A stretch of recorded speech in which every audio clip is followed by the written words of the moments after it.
Hello, friends. Craig Ballard. As per usual, you'll find me listening to Scott and Adam. Where's that? On the walk-off. Absolutely thrilled to be joined by today's guest, the creator and host of Jay's Talk on TikTok. Welcome back to the show, Craig Ballard. So glad to have you on the show again, man. Thanks for the time. The sequel for me on the walk-off podcast. Are you kidding me? Thank you, gentlemen. And hey, I'm keeping some good company. You guys have been killing it lately with the guests you've been having. So for me to be up with in the same breath as what's been going on with the walk-off lately, that's thank you. Well, your room is really tying this whole thing together here for us. Adam just moved into a new place, so he's got a blank room behind him, and I'm on the road right now in Halifax, so I've got my blank room. So we're depending on you for all of the Jays gear we need here. And guess what, buddy? We've done it. We're on TikTok now too. Adam went and opened up a walk-off account. Following in. I saw him already following. Oh, are you kidding me? I'm a big fan. Absolutely. No, I love that. Absolutely love it. Need to get to that 1,000 followers so we can do lives during the games. That's an absolute blast. That's a blast. Yeah.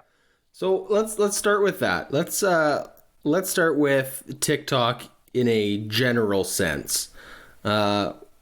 Why should someone who isn't 16 be on TikTok?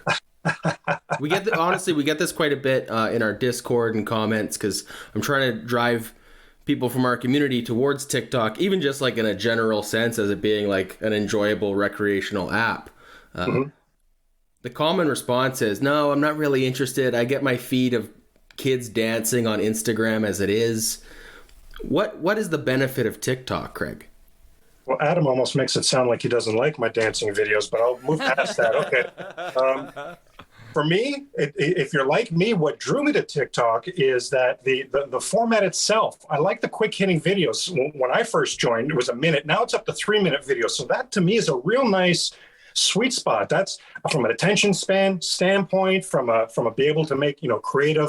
I like to consider it, edutaining, so entertaining and educational content. It's a nice time frame. It's easily shareable to all the other social media platforms. So if you're a creator, I find it so friendly. I love the idea of the time frame. And even as a consumer, there's some really interesting creators there for all kinds of different sports content. What I'm really getting into, I don't know if you guys have seen, it just seems to be going crazy on my feeds anyway. All the sports collectible card stuff going on. There's a lot more. If you haven't taken a look, I would suggest doing so. If you like sports at all, there's a lot more there than meets the eye. There's a lot of lives for the different games going on where you're interacting with a lot of different people. I'm starting to transition into Raptors content as well for the same reason, and because, Adam and Scott, of how much I've enjoyed the TikTok experience. So for me, it's that time frame.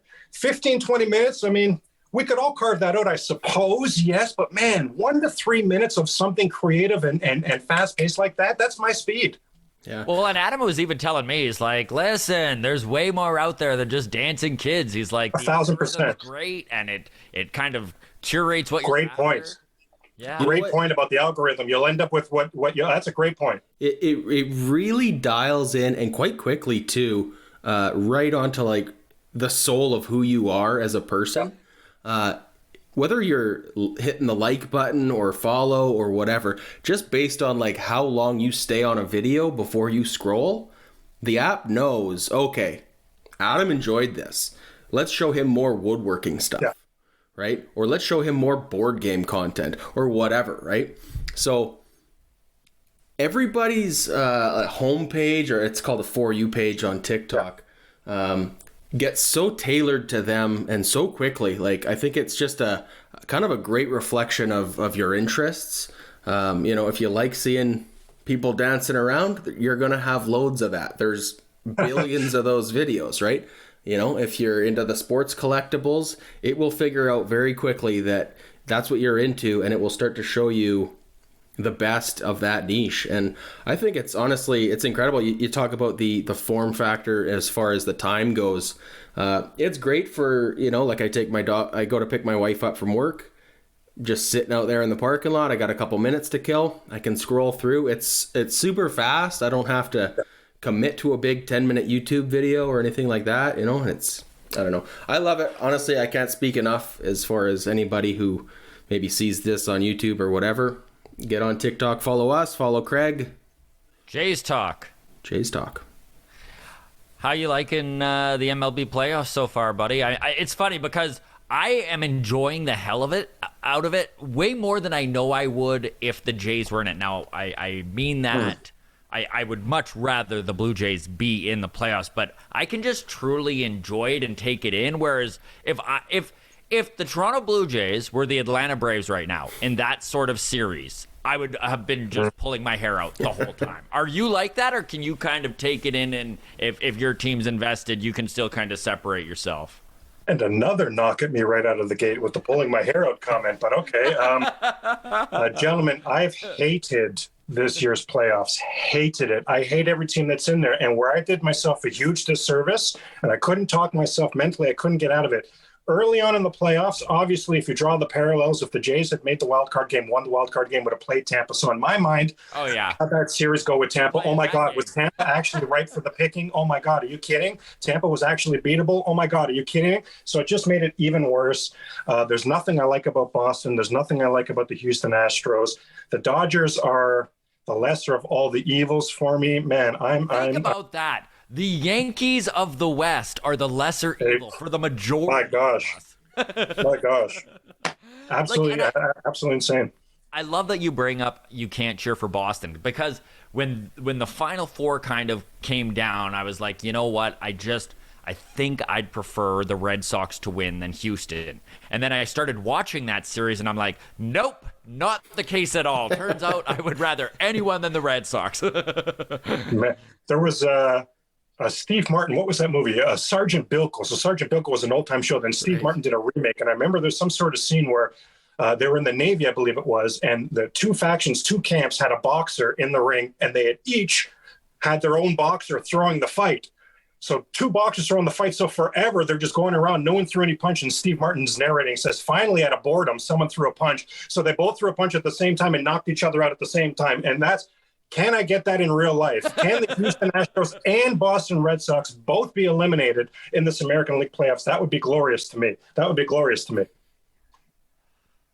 Who are you picking, just if you had to put money on it? Ultimately, I think Houston's got a little bit more pitching, a little bit more pedigree for me. Correa just really on fire.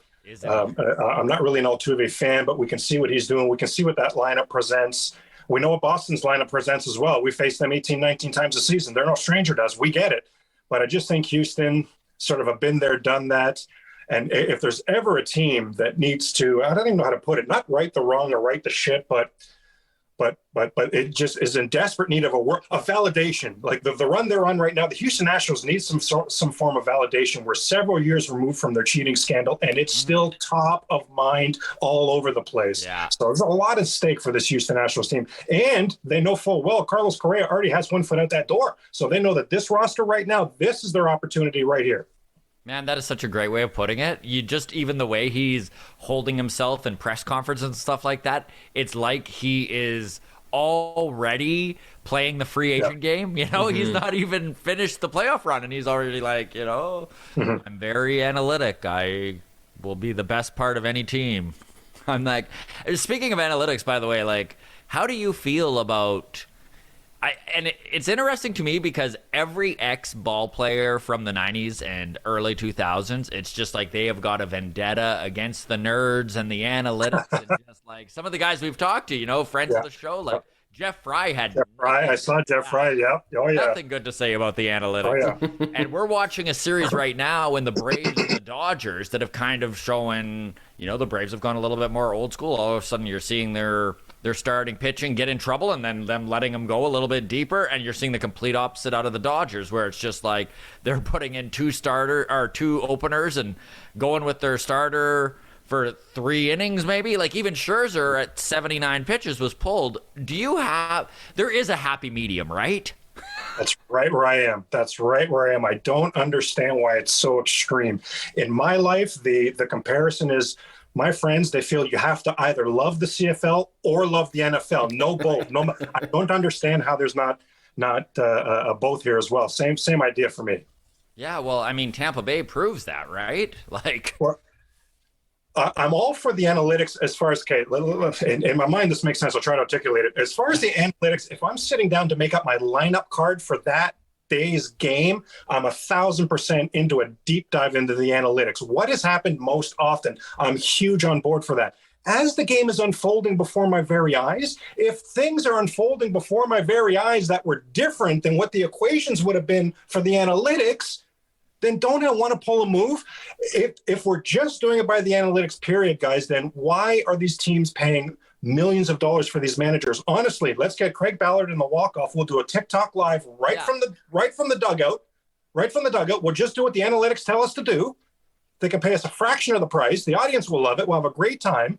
Where's the managerial instincts coming into play? Where's the Cito Gaston moves coming into play? Where's the Bobby Cox moves? I mean, we can go through Blue Jay history and say, where are to be so beholden to the analytics, because I'm an analytics fan, guys. I'm an analytics fan, but to be so beholden that every move is dictated by it, man, I don't get that part of it. I'll tell you that. Well, we talk robo-umps all the time, and we're pretty much in a stage in baseball where we have robo-managers. Wow. Yeah. Robo-managers. All right. I do want to talk with you, Craig, a little bit more on a broad stroke of baseball here, because, I mean, we've got all offseason to be like, will they sign Ray and Simeon? What are they going to do? All of this stuff. But I did, something came as I was watching the teams that are left. I kind of had this, the old adage, Rome wasn't built in a day, right? And you look at the Dodgers and what it took for them to get to where they are now. You look at Houston and where they are now and what it took for them to get there. Even Atlanta has kind of put their time in, right? And this is not specific to baseball either, even when the Raptors won. Right? Like that was not just an overnight thing. And it got me thinking a lot about this Jays and the ladder that they're climbing and where they're kind of getting. And the talk that you had with us where you weren't even expecting them to be a playoff team, that they kind of did exactly what you were thinking, which was like compete right to the end, right? Mm-hmm. So when you look at, and we mentioned them already, you look at a player, big game player, right? Carlos Correa, a Max Scherzer, and the experiences that these guys had to have to become a big game player, because you're not just a big game player, right? That's an accumulation of experiences to get there. Where are you at on this team, and how much do you think that this team is ready to have some big game players? Are there guys that are going to take that next step and be those guys? I firmly believe so. Exactly right. You mentioned my first time on the walk-off. It was my take the entire season. I never saw the 2021 season as being a playoff season for your Toronto Blue Jays. I definitely saw 2022 and going forward. And when I say going forward, and that's the exciting part here, Shapiro and Atkins, that's what's being built. It's sustainable. Craig, you were around for 92, 93. Wasn't that amazing? It sure was. But by the time, so that's 92, 93. By the time 94 came again, one of the worst teams in baseball, all the way through until they made the playoffs again in 2015. When, remember, at that time, the Blue Jays had the longest playoff drought in the North American sports from 93 to 2015. Remember that? So just making it rain and throwing money at the problem annually. But just making it rain, throwing money at it annually is not sustainable. What's being built now is sustainable. It feels like Vlad and these guys have been on the big league roster for a while. Vlad, both these guys just passed their 162nd game of major league experience. And think of what they've already seen, already gone through. Playoff runs, everything going on with COVID, the punches these young men have had to roll with already. You can see their baseball pedigree, right, from their baseball families on display here. These are the guys that will absolutely be the leaders going forward. 1,000%, Scott and Adam. This Blue Jay team is going to, what I see them developing is special players. What I see them developing, guys, is winners. These guys are coming up through the system together, winning together. Have literally won championships in the system together. Then you talk about how can we, what's the icing on the cake there? Because it can't all be the youngsters in that leadership role. I'm hoping it's a Jose Ramirez, but you mentioned a Clayton Kershaw. If you miss out on Robbie Ray, I'm looking at, remember in what was that, 2015, when they, instead of paying David Price the huge money, they split up that contract, re-upped with Estrada, brought in Jay Happ. Yes. I would love to see, if you miss out on Robbie Ray, hated that, but boy, did that work. Big time. And look how it worked out. You're talking two fan favorites right there, especially Estrada. Is something like that on the table right now with Robbie Ray money? A 3 years, $25 million Clayton Kershaw. Do you want to finish your career in the American League instead of hitting every fifth day? All that crap. Max Scherzer, same offer. Could you actually have Noah Syndergaard pitch for the Blue Jays? Like, could history actually be incredible? And you bring in a Noah Syndergaard. So could you reallocate that money to proven winners in addition to the young players? That's why I say as early as next season, man, this playoff window for the Toronto Blue Jays is opening. It's opening for 5 years, as sure as we're having this conversation. It might be open for 8. It might be open for 10. It's open for 5 for sure, guys, for sure. 100%. And I really like that positivity in the idea that, and this is why I brought up Rome isn't built in a day, is it's just like there's so many fans that it's a fail or a win, right? And so there were so many takes on Twitter, and I mean, if you're going to Twitter, you're going to see but there were so many takes that were just like, how could people give them a pass? And I don't feel like that's what we're doing. It's just like, if you've watched sports for decades, you see that teams don't happen overnight. Dynasties are not built in a year, right? So I really like that take, and I think that you're right when it comes down to signing guys like Simeon and Ray. What may have been is this team just has to take a look and just be thankful for what the experiences these guys were able to give their younger guys, and maybe they need to move on. Because the truth is, and you might disagree, and I'd love to hear your take on this, but I don't think there's any way that Robbie Ray, for what the money he's going to get, is going to match up to his value. He just won a Cy Young. He had a career year, and I believe Robbie Ray's for real, by the way. I just don't think that the money, the $30 million a year that he's going to get, maybe even plus, is going to be worth a J-Hap and an Estrada in the long run, right? If you can divvy that up and maybe try and find the value in those other guys. Well, especially in season 4, and you're risking as early as season 3, but definitely season 4 and 5 of that deal. And I say 4 and 5 because the comp I would say is Zach Wheeler a couple years ago. He was 29, right? And that was 5 years. Perfect comp, yeah.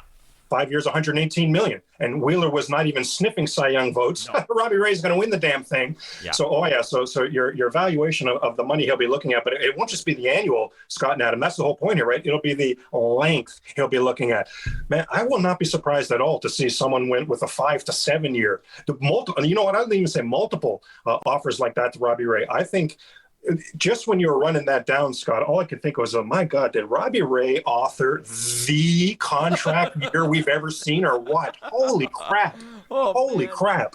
I've never seen someone bet on themselves and win this. Man.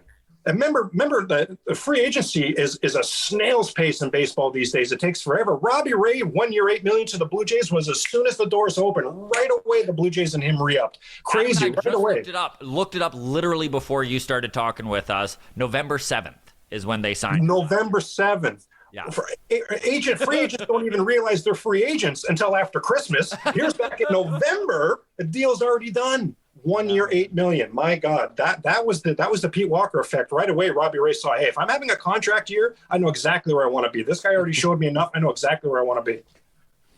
By chance, buddy, did you happen to see the Maple Leafs special that they had on Prime? No, I can barely spell hockey, gentlemen. I know so little about hockey, but the premise of that thing looks awesome. I don't think the marketing department's done them any favors because it's all like, man, you won't believe how it ends. And I'm in my head, I'm like, oh my God, are you kidding? I bet everybody already knows how this ends. Like, how is that your marketing angle right now? I hate to spoil it for you, but they lose in the first round, Craig. Or I thought you said the Maple Leafs. Is that typical of the Maple Leafs? I bring this up because it was such a cool documentary that I really wasn't expecting that sort of behind the scenes look. And the big takeaway for me was injuries, like just how much injuries affects the team from within. And that was a view into the Maple Leafs and just sport in general that I wasn't expecting to see these guys, and they're hooked up to all this technology and they've got weird things on, and you know, they're being obviously rushed back in some cases, like, and then there's the guilt that they're feeling for being injured and not being on the team. Like, it was really eye-opening, and it really made me start to think about the bullpen this year. And everyone was so quick to Shapiro should have known better. This is an Atkins mistake. And I'm not saying that there wasn't a little bit of that involved, right? But I mean, hindsight's 2020. And I never really took into the account the personal turmoil some of these guys in the bullpen must have been going through. Well, the Toronto fan base is like, oh my God, right? Like, when you look at this bullpen, and I think by the end of the year that it was fine, but when you look at this bullpen that was just on fire in May and June, how unlikely is that to happen again? Like, that's a 1 out of 5 bad luck type of thing, right? Like, there was a lot of bad luck on top of everything. I can't even, I've never seen a season, and gentlemen, full disclosure, honestly, I have my Blue Jay fan hat off right now. I'm just talking sports fan hat. I've never seen a season like the Toronto Blue Jays had this season with injuries. The Toronto Blue Jays twice this season. How did it happen once? Twice this season. My phone goes beep. I look at the update.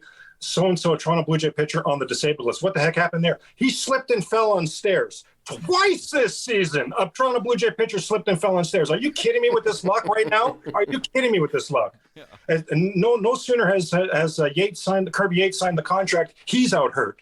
No sooner are we just drooling with Julian Merriweather in that opening series at New York. He's out and gone.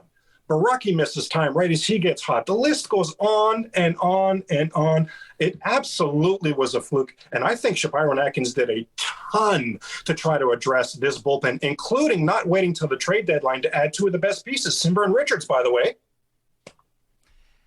I just, like, I love what you're saying about that. And I can't really think of another bullpen or another team that was just that back to back to back. And for a while we were like, oh, it's the next man up. It's the next man up. But this is where I really was, when I start to think about it, the mental aspect of watching all these guys start to go down. And then you're feeling more and more pressure. Like, think about how good Chatwood was to start. And then I do know Sticky Stuff probably had something to do with it too, but think about how much pressure he's putting on himself as he's watching all these guys go down, and he starts to become the highest leverage guy in the bullpen.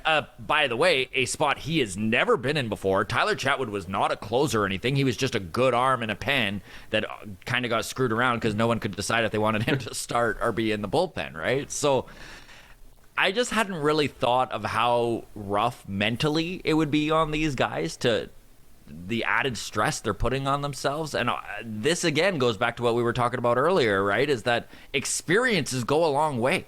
Like, all of a sudden, some of these guys, when other dudes go down, have the experience to be mentally prepared to step up now. Well, that's when you were saying that, I was thinking, like, who is this year's team? Jason Grilly or LaTroy, not LaTroy, was it LaTroy Hawkins? Yeah, LaTroy Hawkins, yeah, LaTroy Hawkins. Absolutely. So somebody along those lines for this team. You talk about the mental aspect of it.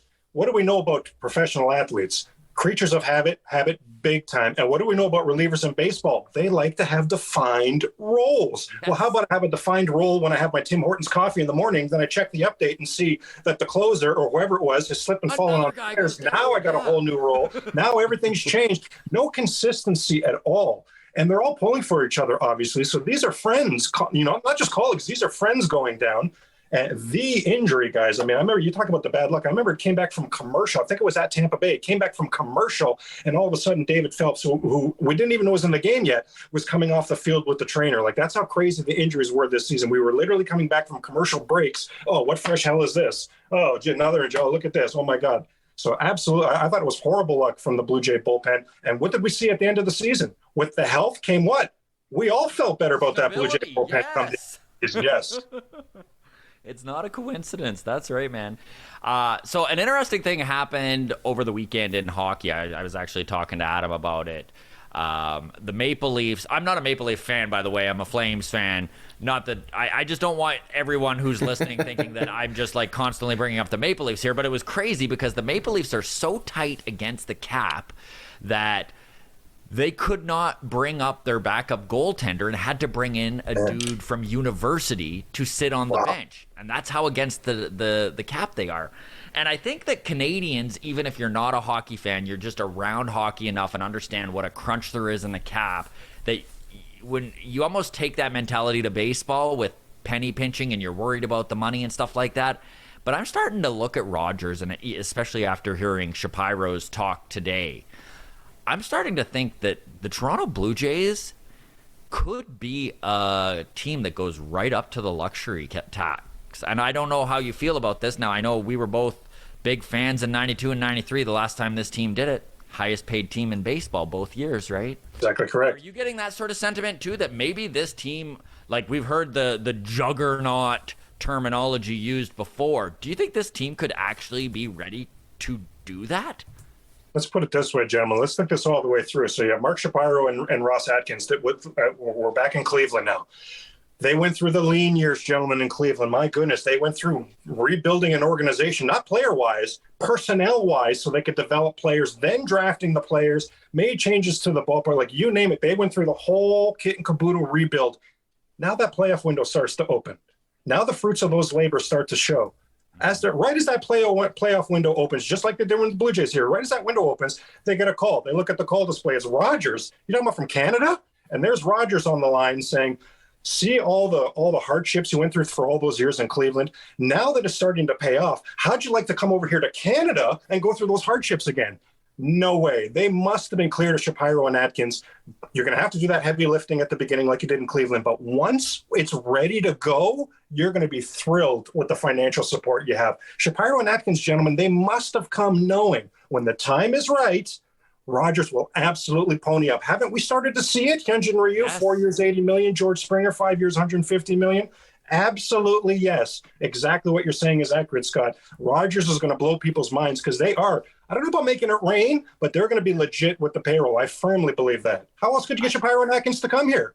That is such a good point, man, that I hadn't even kind of taken into account, is that why would they leave a market that they just spent so much time and effort and hardships, like you said, Exactly to right. build a team that is rich in the farm system and really starting to pay off the fruits of the labor on the major league field. Why would you jump ship? And you're right. It's only got to be that Rogers was like, listen, you're going to need to go through this one more time. And then until you're ready to retire, this team is going to be a winner because we're going to pay for guys to come and play in Toronto. I think so. That's exciting, man. And the fan base does a great job too, by the way. That was one of the great things about the Jays returning to Toronto, is taking the players' mind's eye back. Not the Toronto Blue Jay players. They're well aware of that. Bo Bichette waxed poetically on what it meant for them to come back to Toronto. I'm talking about the opposition players who are now free agents or going to be free agents, being reminded of, oh, yeah, that's right. Oh, my God, they have a blast up there in Canada with baseball, don't they? Oh, yeah, calling their agent on the phone. Hey, take the Toronto Blue Jays off the absolutely not list. Let's look at that situation going forward. The fan base does a great job with that as well, guys. That is a really good point, Craig. And this was 2020, the stat that I'm about to tell you here. But, and you probably already know this, the Blue Jays are the most on the no trade, the no fly zone list Oh, man. Major League Baseball players.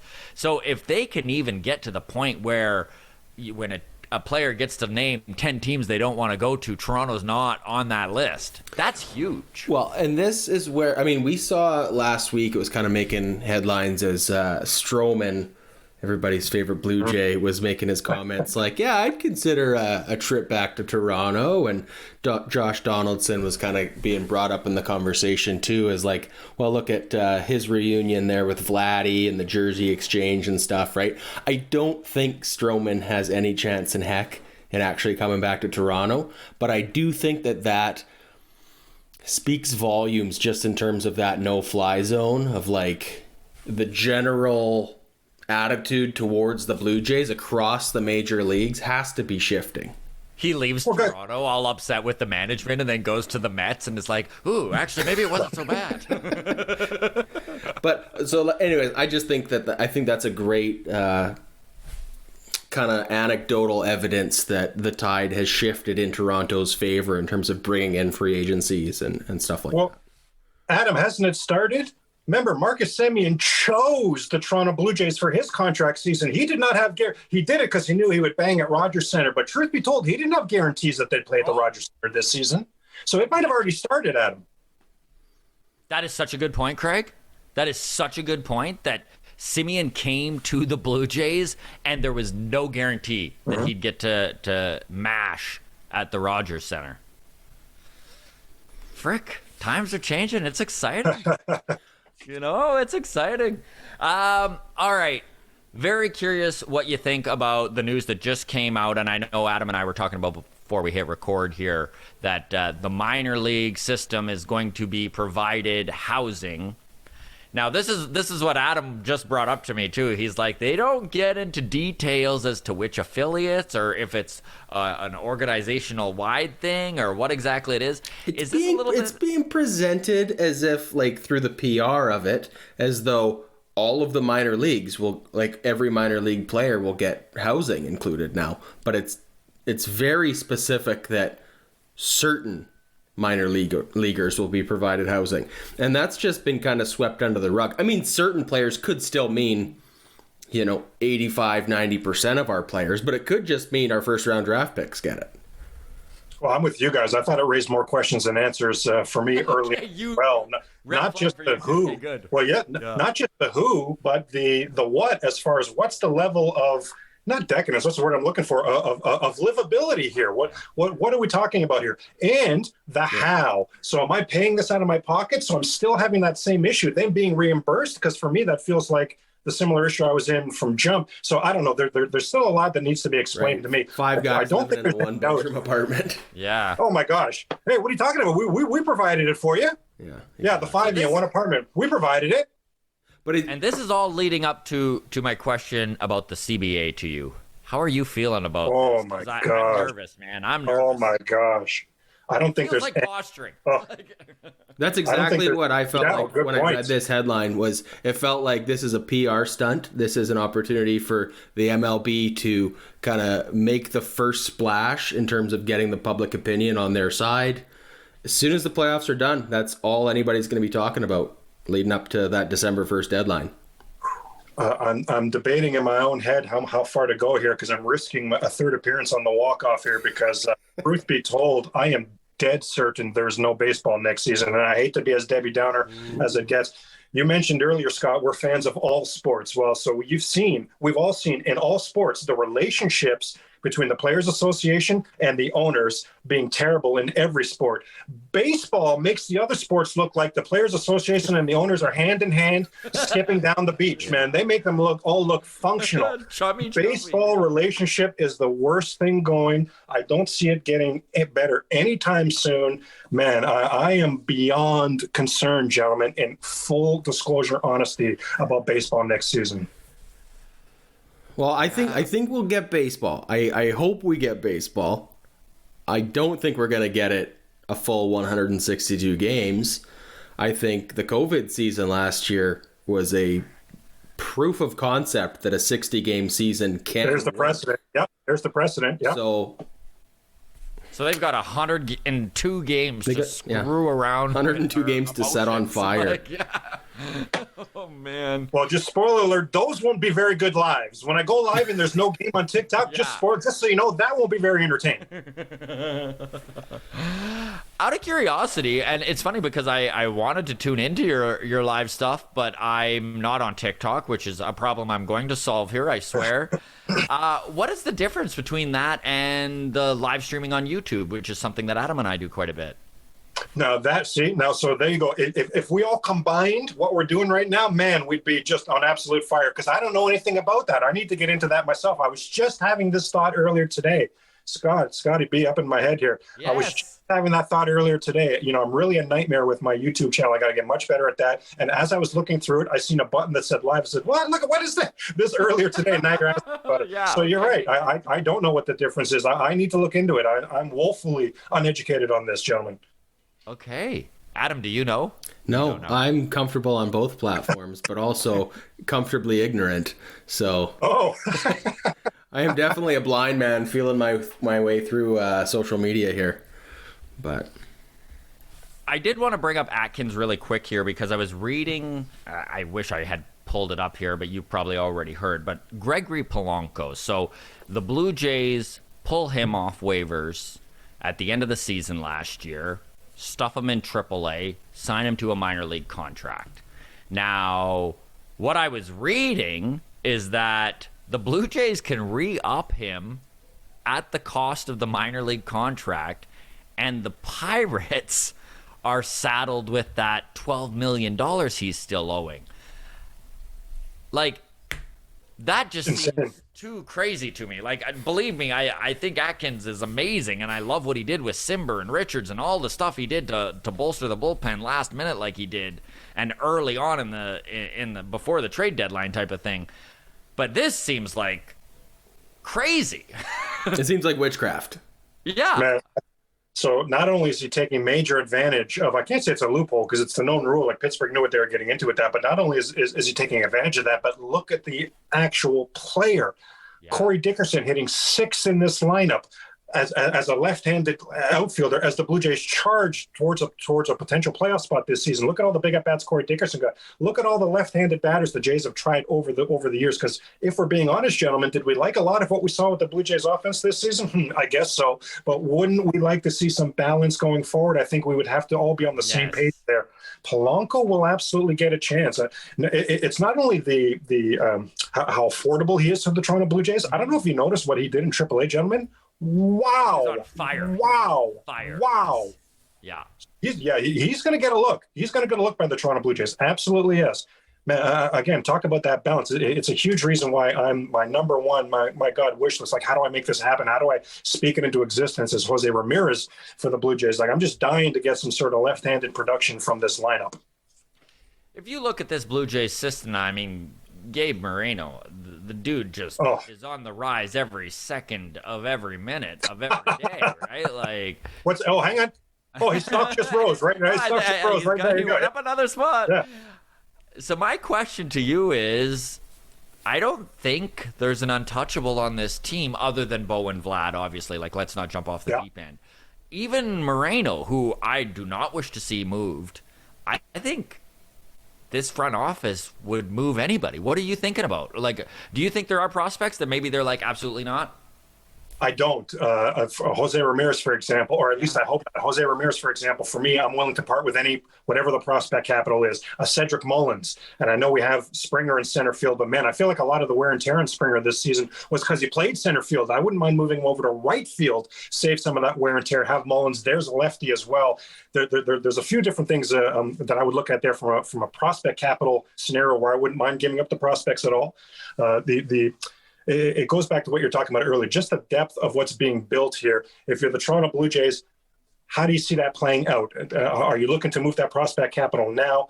If so, again, I would say those two guys, absolutely, I'm willing to move. For me personally, when you talk about Moreno, I'm shopping the 3 major league catchers if I'm the Blue Jays. And I'm not talking about giving any of them away. I'm talking about seeing what the market is for all 3. And I'll trade 2 of them. If I like what I'm getting back and I'm looking for a dependable bullpen arm and maybe a starter, if it's Kirk, I'm probably looking at something high end, right? If Kirk's one of the guys going.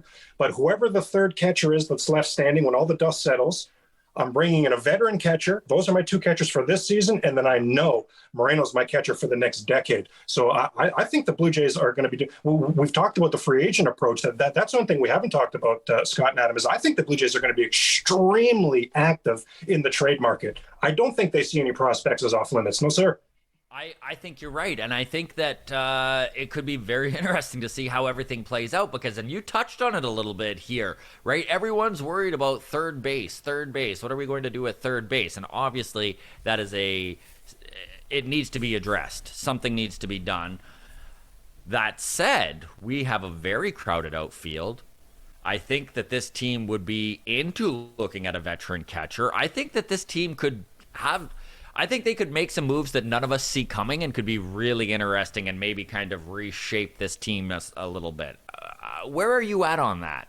Absolutely. The 2 things. One, let's keep an eye on the Cleveland Indians. There was a report that came out yesterday that they are desperately looking to make moves. I'm not just talking about Ramirez, but desperately looking to make moves before November 20th. I believe it's November 20th, the next Rule 5 draft. So they've got 40-man roster issues. So let's keep an eye on them to be active in the next little while. And the Florida Marlins. The Marlins are going to do something for sure. We already know that relationship is established, the Corey Dickerson Simber trade. The Marlins are definitely going to be in the market for a catcher. That we know for an absolute fact. I just talked about the catchers the Blue Jays have to offer here. And my gosh, the Florida Marlins have some young upside pitching. The Sandy Alcantaras, they've got some guys on that roster there. I don't know about Jazz Chisholm, but they've got some pitching that's a very interesting team for me to look at. But I'm telling you, that's the conversation right now in Blue Jay land is Ray or Sammy, like the free agent stuff. But man, I think some big blows are coming in the trade market. I feel like the Jays were very active leading up to the trade deadline. So much groundwork was done that they will be able to revisit in the winter. And now instead of 1 week, as you're coming upon the trade deadline, you take that homework you've already done. Now you've got a month, whatever it is. You've got the winter meetings when everybody's together. Man, something big's coming. Multiple guys. How about I predict right now in the walk-off, multiple big trades coming for your Toronto Blue Jays.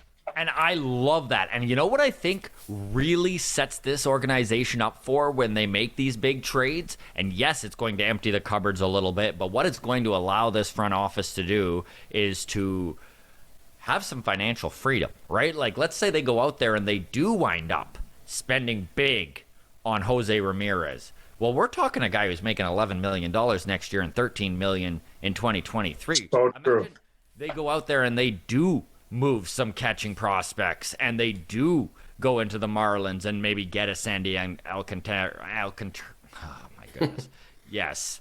You know what I'm saying. Or even like I don't know, Sixto Sanchez or something like that, right? Like, I'm just saying, if they go crazy and they really do empty the cupboards a little bit, there's still so much money to spend on free agency if they so choose to go out and do something crazy like sign Carlos Correa to $300 million. Now, I'm not saying this is what they're going to do, but there are so many options that maybe we're not looking at the trade route enough because of what it's not just what the players they bring back will do. It's the other options that it opens up for this front office on top of that, right? And I have nothing but faith in Shapiro and Atkins that they're already looking at that 2-3 dominoes ahead. If we pull this trigger, that leaves us with this. Still got these irons in the fire over here. Like I have full and complete confidence. And I'll tell you something else. I have full and complete confidence that they're not looking to just make it rain to sell out for a 2022 run. I still think they've got the rise, like we've been talking about, on this longevity. Yes. So we're my 12th time on the walk off a year from now, my 12th time a year from now on the walk off. We're not going to be having the conversation of, man, was that ever fun? Holy cow, that was so fun. But guys, remember we used to have prospects? Oh my God, you remember that? I think I got called up to play AA one time for the Jays. It's not going to be like that, guys. It's not going to be like that. I have full faith in these guys to walk that line. And the third thing, of course, that we've been talking about with that free agency now, you talk about walking a line. The Blue Jays already know going forward, Bo's going to be up for a big payday. Vlad's going to be up for a big payday. What are we doing with Teoscar? Hopefully Nate Pearson's the kind of player that needs a big payday. Hopefully Kirk's the kind of player that needs a big payday. Hopefully Manoah is the kind of player that needs a big payday. And it's all going to come around that same time, right? Again, taking us back to that Robbie Ray convo. How much money do you want to be on the hook for 4 or 5 years from now? So Shapiro and Atkins, man, it's a balancing act with everything they do. But again, I'll say I don't feel that the organization has ever been in better hands. Agreed. Well, and I agree. And what's been really impressive with this prospect capital that they have is that the lower rankings, you start to get into low A and high A, and what they have stashed there is really impressive. You start looking at the Arolvis Martinez's and even Semro Burst. So Semro Burst is playing with the Vancouver Canadians right now. 19-year-old kid out of the Netherlands, and of course, friend of the show, so we're high on him. He was on, yeah. He has just moved in, when they had the prospect rankings, I think he was number 35 last year. He's number 12 now on this list at 19 years old. He finished the season at high A with Vancouver, or I guess it was Oregon, but you know what I'm saying, the high A team, even though they couldn't play in Canada. But it's just very exciting to see that, you know what, there may be some moves in the prospects that hurt. When Austin Martin moved, everyone was like, oh, that's a big one, right? But I think this team, and you summed it up really well, that I feel confident that Shapiro and Atkins is going to move prospects, but they're not going to completely empty the cupboard. It's not going to be barren, right, quite like it was after the Anthopoulos days. And I love Anthopoulos. I just, there was some thin years there. Well, that's part of what makes what they're building here special is to your point, there's waves coming. There's waves of middle infielders. There's waves of pitching. And by the way, as that's happening, the Blue Jays aren't going to be Canadian and really polite in next year's draft and say, oh, thank you. No, we're good. It's just going to keep going, gentlemen. It's just going to keep going. That's another thing I have faith in these guys, when their ability to recognize talent and draft talent. But what I really love so much about Shapiro Atkins, and again, while I'll say the best hands we've ever seen, is I don't know how far you guys go back with Blue Jay baseball, but man, I've never seen the organization develop players like this organization. 100%. Right? So much homegrown goodness. And again, so much more coming in waves. I mean, other than Green and Delgado, Jeez. like, how far, like, I can't think, I mean, without going all the way back to the 80s, you know, like, I can't think of a better system than we have right now. Yeah, very exciting times. It is. It sure is. Thank you so much for your time, Craig. We always enjoy pleasure. sitting down and chatting ball with you. Did you have anything you wanted to bring up here? Did you have anything you want to talk about before we let you go? Just, I'm going to go in. I've got my countdown calendar in my other room. I'm going to start my countdown calendar to my third appearance on the walk-off. That's about it. That's about it. But no, always a pleasure. Again, I'll take it back to what I said earlier on. You guys are just knocking this thing out the park. No pun intended. Wow. Listen, I honestly didn't even mean that as a pun. But the shows have just been on fire. The guests you guys have coming on, I mean, absolutely keep it up. I'm really enjoying that. I'm glad we had that TikTok convo because I'm right there with you guys. I think there's a lot to like about TikTok myself. If anybody watching is a Toronto Raptor fan as well, I am transitioning. I've got my Raptor coverage started going as well. So it's just Craig_Ballard. I took off the Jays talk because I'm doing Raptor stuff You're now. doing everything now? Okay. Yeah, but I always enjoy interacting with the people on any social media, to be totally honest with you guys. And I want to thank you again. You've given me the opportunity to come on and talk Blue Jay baseball during a time where I'm so heartbroken because we should be watching Blue Jays baseball. Man, so you gave me the next best thing. Well, Craig, we really appreciate it, man, and we can't wait to have you back on. And thank you so much. And congrats on kicking butt on TikTok, and we'll talk to you soon. Thank you, gentlemen.